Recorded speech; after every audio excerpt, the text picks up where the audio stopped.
Good morning to all students. Navodaya institute of secondary study में आपका फिर से वेलकम है। आज मैं आपके सामने इंग्लिश का लिटरेचर मॉड्यूल लेकर के आया हूँ, जिसमें हम लोग फर्स्ट फ्लाइट पढ़ेंगे। बुक का नाम है फर्स्ट फ्लाइट और आज का चैप्टर है long walk to freedom by Nelson Mandela. इसी चैप्टर को आगे बढ़ाते हुए शुरू करते हैं। तो इस चैप्टर को मैंने 3 पार्ट में डिवाइड किया है। पार्ट 1 में नेल्सन मंडेला का ब्रीफ इंट्रोडक्शन है, तो वहीं पार्ट 2 में नेल्सन मंडेला का स्पीच है, और पार्ट 3 में नेल्सन मंडेला ने क्या क्या एक्सपीरियंस किया है अपने लाइफ में वो है। तो शुरू करते हैं पार्ट 1। जैसा कि आप देख सकते हैं पार्ट 1 में क्या है। नेल्सन मंडेला ने बॉर्न लिया 18 जुलाई 1918 को। जगह का नाम मेजीवो, साउथ अफ्रीका, और उनकी मृत्यु हुई 5 दिसंबर 2013 हाउसिंगटन स्टेट, जोहान्सबर्ग, साउथ अफ्रीका में।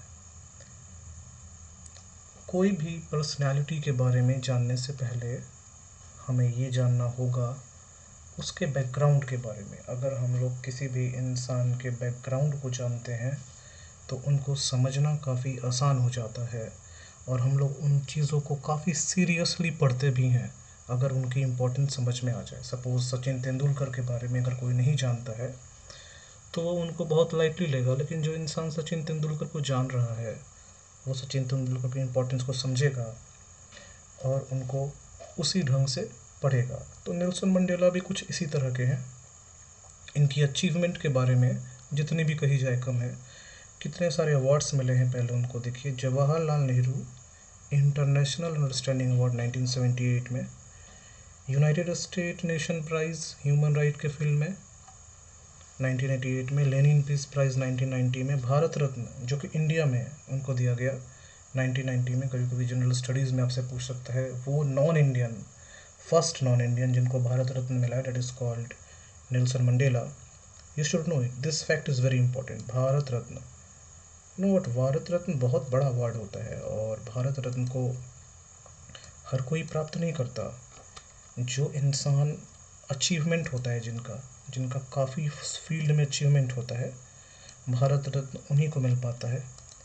Now so if we think about what Nelson Mandela is doing, Bharat Ratna उनको मिल चुका है तो कोई ना कोई अचीवमेंट उनके पास तो ज़रूर होगा।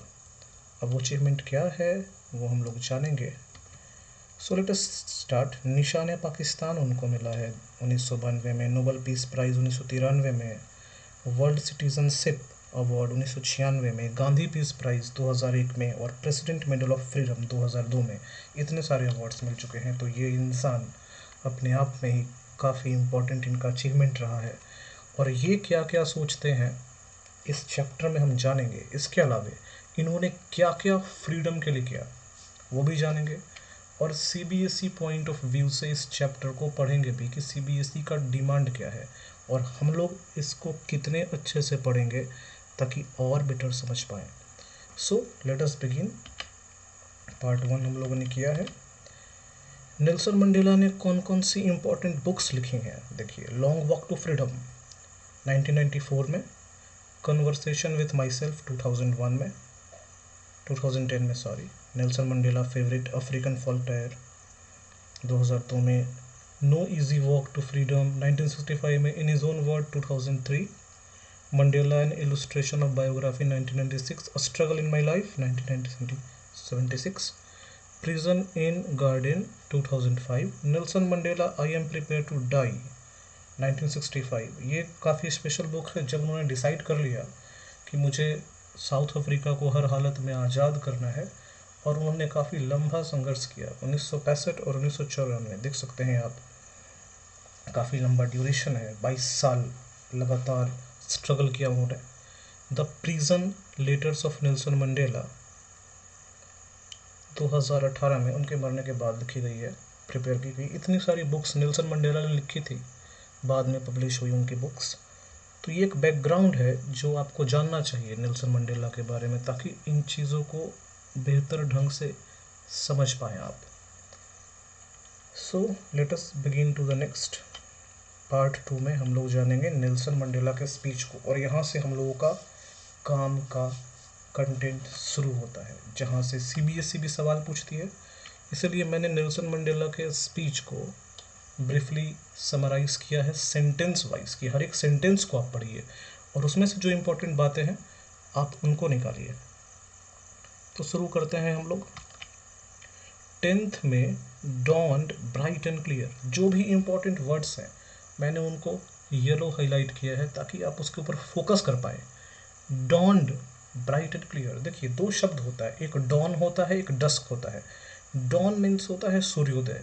तो 10 मई को नेल्सन मंडेला मानते हैं कि यहाँ का टाइम, यहाँ का समय अब अच्छा समय शुरू होता है।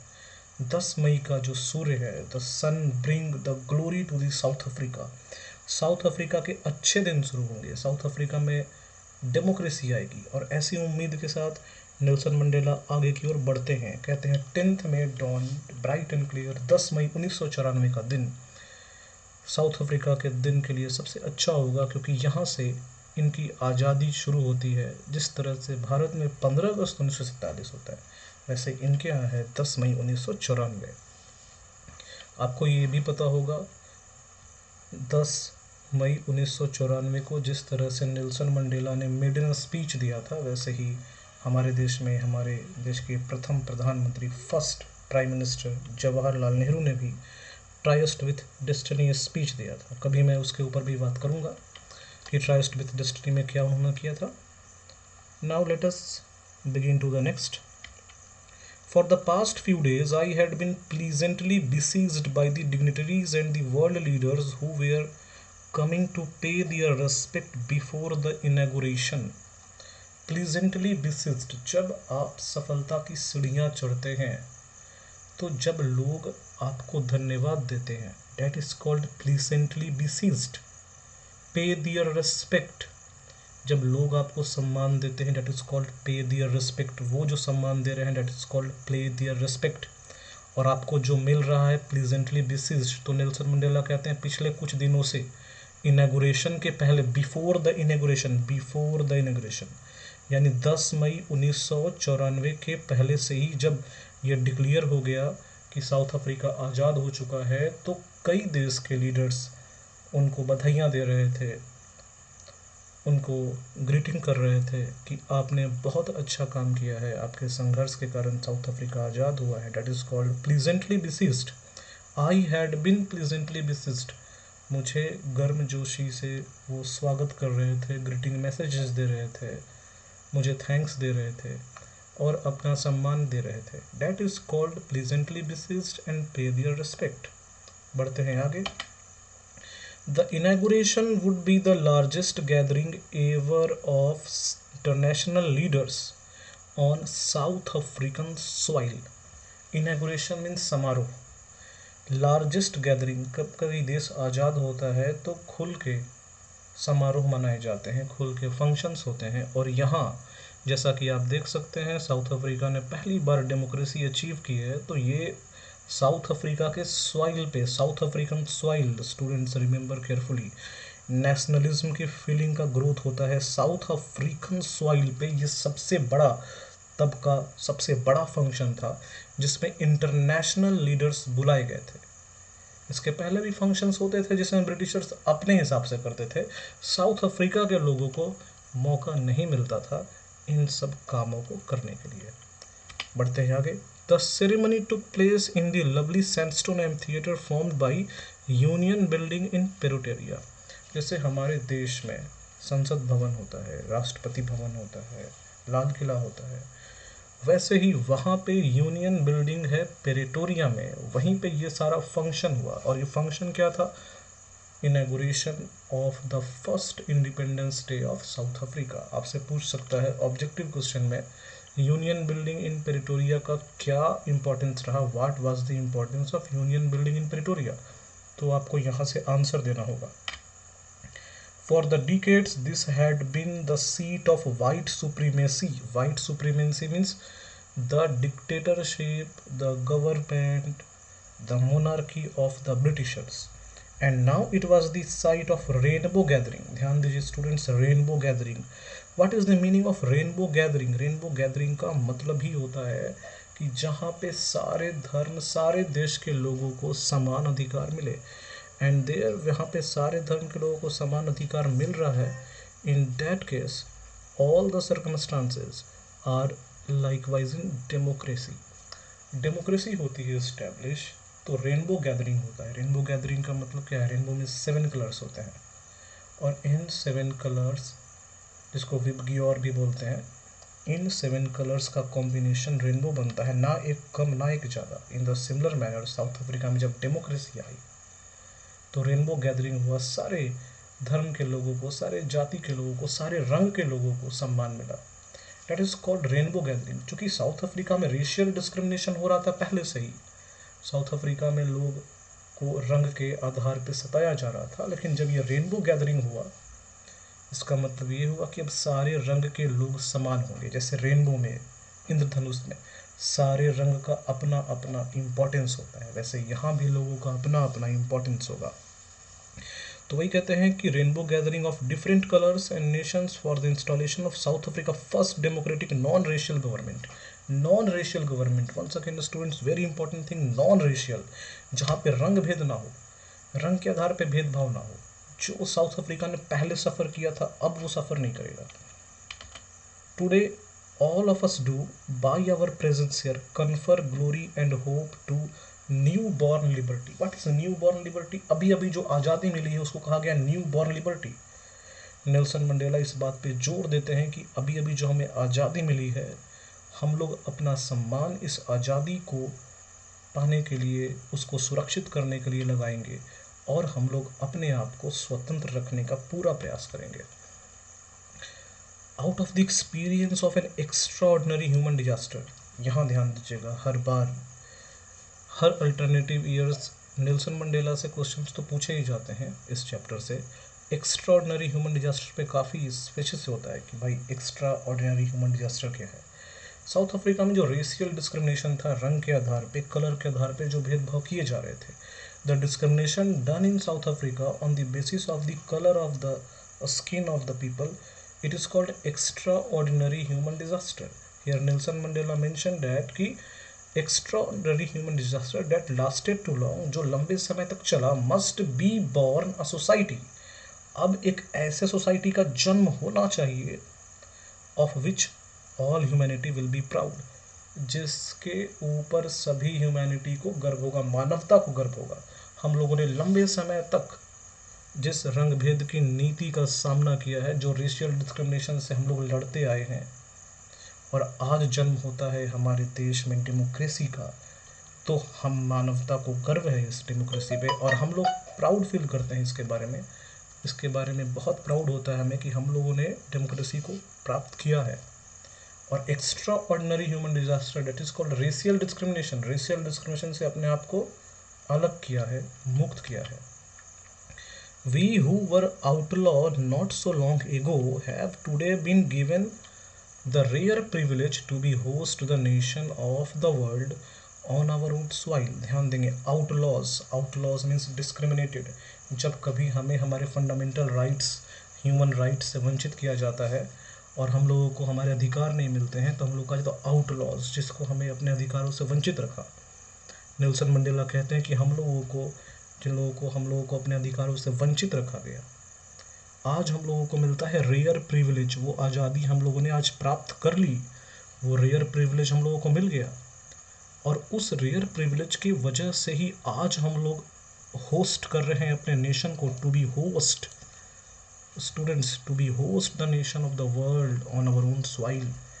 और इसी रेयर प्रिविलेज के कारण ही आज हम लोग अपने देश में, अपनी मिट्टी में, अपने देश की मिट्टी में दुनिया को संबोधित कर रहे हैं। तो जिनको पहले आउटलॉ किया गया, आज हम लोग स्ट्रगल करते हुए आगे बढ़ के अपने इंडिपेंडेंट को गेन किए, और अपनी इंडिपेंडेंसी के कारण जो हमें आज रेयर प्रिविलेज मिला है। Rare privilege means what? Rare privilege means those privileges that are very rare. अपनी ज़मीन पे दूसरे देश के लोगों को होस्ट करना, अपनी आज़ादी को सेलिब्रेट करना, that is called rare privilege. आज हमें रेयर प्रिविलेज मिला है अपने ज़मीन पे। इसकी वजह है कि हम लोगों ने संघर्ष किया है। तो we who were outlaw not so long, हम लोगों को कुछ समय पहले ही की बात है कि हम लोगों को ह्यूमन राइट्स नहीं मिलते थे, फंडामेंटल राइट्स नहीं मिलते थे, और आज हम लोगों को रेयर प्रिविलेज मिला है। रेयर प्रिविलेज एक खास मौके पे अपने ज़मीन पे, अपने देश के ज़मीन पे ये प्रोग्राम, ये इनॉग्रेशन करने का मौका मिला, जिसके वजह से हम लोग अपने नेशनल हॉलीडे कह सकते हो आप उसको, या फ्रीडम कह सकते हो, इंडिपेंडेंस डे कह सकते हो, उसको सेलिब्रेट वो जो लोग कर रहे हैं, that is called rare privilege. और इनको मिला है इनके ज़मीन पे अपने स्वतंत्रता दिवस यानी इंडिपेंडेंस डे को मनाने का जो मौका मिला है, that is called rare privilege. आगे क्या कहते हैं, we thank to all our distinguished international guest for having come to take possession. Having come to take possession means to become evident, to become the witness. आप जब किसी को invite करते हैं और वो गेस्ट आपके पास आते हैं आपके खुशी का हिस्सा बनने, that is called to take possession with all the people of the country, what is after all common victory of justice for peace for human dignity। Nelson Mandela जोर देते हैं common victory. What is common victory? Common victory means what? देखिए, बड़ा आसान concept है।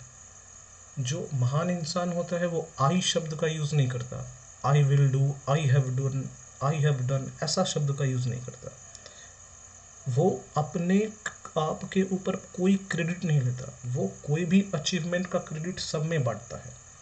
किसी दुर्घटना का रिस्क खुद पे भले ले ले, लेकिन कोई अचीवमेंट का श्रेय खुद नहीं लेता बल्कि सबको देता है। तो Nelson Mandela is one of the greatest personality earth have ever had. अभी तक नेल्सन मंडेला के जैसा इंसान, रेयर प्रिविलेज की बात कर रहे हैं, नेल्सन मंडेला यूनिक पर्सनैलिटी है। इस पृथ्वी पे बहुत कम ऐसे लोग हैं नेल्सन मंडेला जैसे जो आए हों। तो नेल्सन मंडेला कहते हैं कॉमन विक्ट्री। कॉमन विक्ट्री का मतलब ये हम लोगों का विक्ट्री है, सारे लोगों का विक्ट्री है, केवल मेरे अकेले की मेहनत नहीं है, ये सारे लोगों का मेहनत, date is called common victory. ये हम लोग की कॉमन विक्ट्री है कि हम लोगों को मौका मिला है आज आपको सम्मान देने का। आज आप हमारे पास यहाँ आए इस फंक्शन का हिस्सा बनने, जो कि एक कॉमन विक्ट्री है। किसका? जस्टिस का, न्याय का, पीस, शांति का, और ह्यूमन डिग्निटी, मानवता का। We have at last achieved our political emancipation. क्या होता है पॉलिटिकल इमेंसिफिकेशन? पॉलिटिकल इमेंसिफिकेशन में 3 चीज़ आता है स्टूडेंट्स। पहला आता है right to vote, right to form party, और right to be the part of democracy.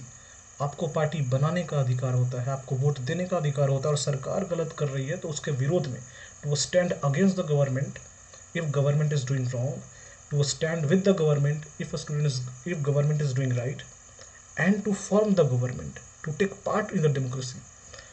यानी राजनैतिक अधिकार, वोट देने का अधिकार, सरकार सही कर रही तो सरकार के साथ खड़े रहने का अधिकार, सरकार गलत कर रही है तो सरकार के अगेंस्ट में जाने का अधिकार, या फिर आपको मन करे कि आपकी खुद की पॉलिटिकल पार्टी हो तो ग्रुप बना के पॉलिटिकल पार्टी बनाने का अधिकार।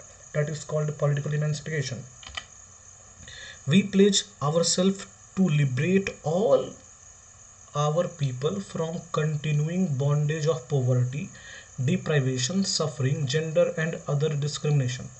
नेल्सन मंडेला कहते हैं कि हम लोग आज शपथ लेते हैं कि हम लोग अपने देश के लोगों को लिबरेट करेंगे, आज़ाद करेंगे, from the continuing bondage of poverty. जो लगातार गरीबी है ना, गरीबी की जो बंधन है, गरीबी का बंधन, डिप्राइवेशन जिसको बोलते हैं कमी, जिस चीज़ की कमी है, जो लोग डिप्राइव हो रहे हैं, उनको उनके हक का चीज़ नहीं मिल रहा है, ब्रेड, क्लोथ्स, होम नहीं मिल रहा है, सफरिंग, कष्ट है, पीड़ा है, जेंडर एंड अदर डिस्क्रिमिनेशन, रंग भेद की नीति, पुरुष और स्त्री में भेदभाव, इन सब से मुक्त करने की बात वो कर रहे हैं कि हम लोग को जो लिबर्टी मिली है उस लिबर्टी की वजह से हम लोग अब जो कंटिन्यूइंग बॉन्डेज है जो चला आ रहा था लंबे समय से, गरीबी का, लोगों को सताया जाना, लोगों को डिप्राइव करना, इन सब को तोड़ के आगे बढ़ेंगे और इन सब से आगे निकलते हुए अपने देश में फ्रीडम को मेंटेन रखेंगे। Never never never again shall this beautiful land will again experience the oppression of one by another. इस देश पे कभी भी अब किसी के द्वारा किसी दूसरे को सताया नहीं जाएगा। Operation of one by another, operation means सताया जाना। कोई भी इंसान दूसरे इंसान को नहीं सताएगा। Operation of one by another का मतलब कोई भी इंसान दूसरे इंसान को नहीं सताएगा, यानी कि कोई किसी को गुलाम नहीं बनाएगा। ये सेंटेंस को आप याद रखिएगा, स्टेटमेंट फ्रेज को, operation of one by another, क्योंकि लास्ट में इसका काम आने वाला है। The sun shall never set on his glory human achievement, let freedom reign, God bless Africa. इस धरती से कभी भी अब मानव के इस बड़े अचीवमेंट का सन सेट नहीं होगा। कहने का मतलब है कि अब मानवता के इस दौर में जो सफलता का सूर्य है, glorious of human achievement, glorious a human achievement, जो हम लोगों ने पाया है, अब इसको कोई हमसे छीन नहीं सकता। आज़ादी का सूर्य अब अस्त नहीं हो सकता। लेट फ्रीडम रीजीन, अब हमारा फ्रीडम शुरू हुआ है, अब हमारी आज़ादी शुरू हुई है, और अब हम इस आज़ादी को बरकरार रखेंगे। God bless Africa. तो ये है पूरा स्पीच नेल्सन मंडेला का। और यहाँ होता है पार्ट 2 फिनिश। स्टूडेंट्स, यहाँ पे नेल्सन मंडेला ने सिर्फ स्पीच दिया है और अपना धन्यवाद उन लोगों को दिया है जिन लोगों ने उस फंक्शन को अटेंड किया था। मोरओवर उन्होंने सारा वो काम किया है जो कि एक ग्रेट लीडर ने किया है। थर्ड पार्ट में हम लोग देखेंगे कि नेल्सन मंडेला ने जो सफलता प्राप्त की, जो इंडिपेंडेंस उन्होंने हासिल किया, कितना लंबा संघर्ष लगा, और उन संघर्ष के दिनों में उन्होंने क्या फील किया। What Nelson Mandela has felt, what Nelson Mandela has felt, what were his sufferings, and how Nelson Mandela overcome from that sufferings. What teachings Nelson Mandela has learned in his life, and what experiences Nelson Mandela felt, and what we are getting to learn from his experience, ये सब हम लोग next video में देखेंगे। इस video का जो PPT link है या पीडीएफ लिंक है वो आपको डिस्क्रिप्शन में मिलेगा, आप वहाँ से उसको डाउनलोड कर सकते हैं। Till then students, have a nice day.